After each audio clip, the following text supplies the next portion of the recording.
तुम जहां जाना चाहते हो उससे विपरीत रास्ते पे चलोगे तो मिथ्या है, लेकिन तुम संसार में रहना चाहते हो तो पाप तो करना ही पड़ेगा। इसलिए धर्म की जो व्यापक दृष्टि है वो बहुत बड़ी चीज है। धर्म हमारे लिए कहता है तुम अपने स्वयं चतुष्टय में लीन हो जाओ, पर को पर में रहने दो, स्वयं को स्वयं में आ जाओ। कुएं को छानने का प्रयास मत करो, लोटा छानो। कुआं कभी छाना नहीं जा सकता। जिस दिन कुआं छन जाएगा उसी दिन पानी खत्म हो जाएगा, पानी सड़ जाएगा। छना हुआ पानी जल्दी सड़ता है और कुएं में भरा हुआ पानी बिना छना है इसलिए वो कभी सड़ता नहीं, पूरी साल भर भरा रहता है। उसी कुएं का पानी निकाल कर आप टंकियों में भर लीजिए छान करके, कुछ दिन बाद उसमें दुर्गंध आ जाएगी। वही कुएं का पानी टंकी में भर के रख लो, साल भर रखा रहने दो, दुर्गंध आ जाएगी, कीड़े बिलबिलाएंगे। छना हुए पानी की बात कर रहा हूं। यहां तक कि गर्म भी कर लो तो 24 घंटे बाद उसमें भी सड़ान चालू हो जाएगी।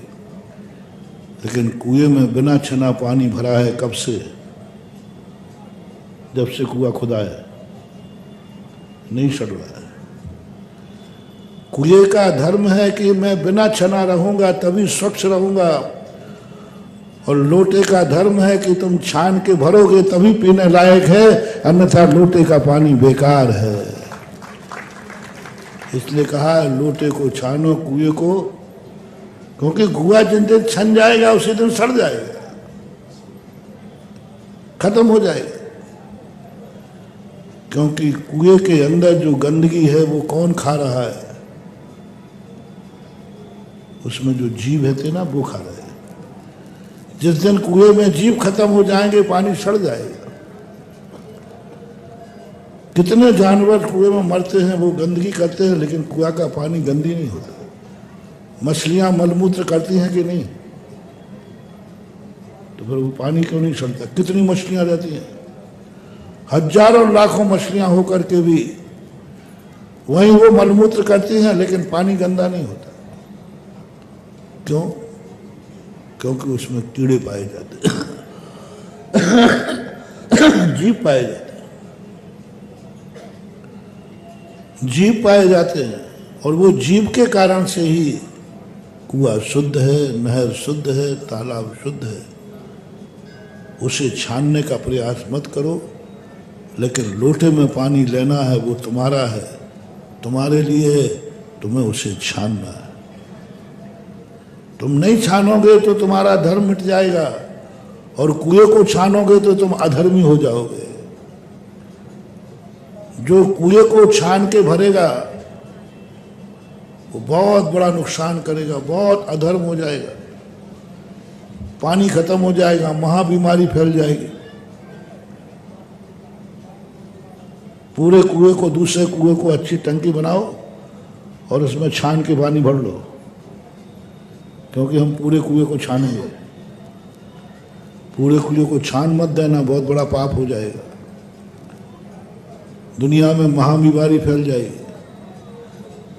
कुएं के पानी को, कुएं को छानोगे तो पाप है, और लोटे को नहीं छानोगे तो महापाप है।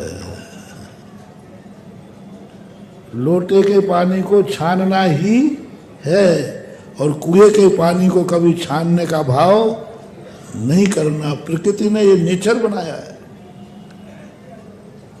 प्रकृति ने नेचर बनाया कि इसमें जीव रहना चाहिए, और जीव रहते हैं तभी। तुम अपने कमरे में जीव मत रखो, लेकिन बाहर तो मच्छर रहेंगे तो बहुत अच्छा रहे।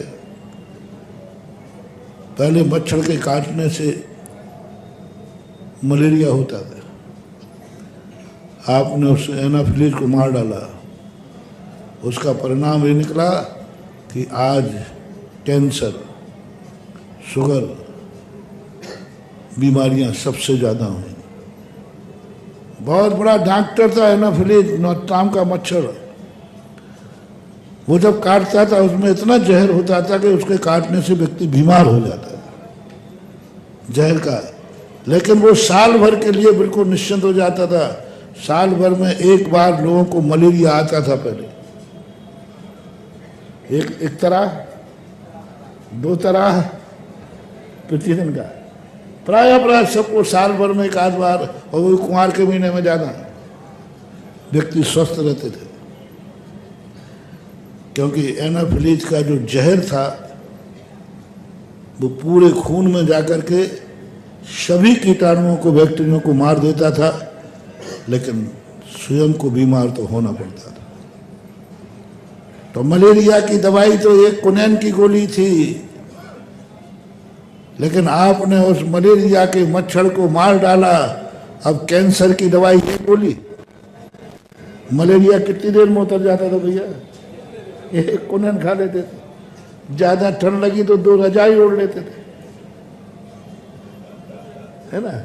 2 दिन, 3 दिन, 4 दिन, 5 दिन चलेगा और व्यक्ति पूरी साल जिंदगी जीता था।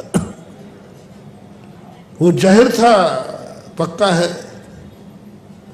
प्रकृति ने कहा मैंने जहर बनाई है तुम्हारे स्वास्थ्य के लिए, क्योंकि ये जहर शरीर में जाएगा तो शरीर के अनेक प्रकार के कीटाणु समाप्त हो जाएंगे। लेकिन विज्ञान नहीं समझ पाया इस कुदरत की देन को। आप लोगों ने कहा नहीं, मिटाओ इस एनाफिलीज मच्छर को। आज मलेरिया गायब हो गया, बहुत कम आ गया। अब वायरल आ गए। डॉक्टर साहब आज कितने प्रकार के वायरल आ गए। पहले एक प्रकार का मलेरिया था, अब मलेरिया तो नहीं आता, वायरल आता है और फिर सीधा कैंसर और वहां बीमारियां होती। मैं बहुत बार कहता हूं, मैंने ये शोध वैज्ञानिक दृष्टि से किया है कि संसार में जितनी भी वस्तुएं हैं उन सबका तुम्हारे ऊपर उपकार मानो। जय हिंद दोस्तों, अगर आपको मेरी वीडियो अच्छी लगती है तो प्लीज़ मेरे चैनल को लाइक, शेयर, सब्सक्राइब करिए और इसी तरह से अपना प्यार देते रहिए। धन्यवाद।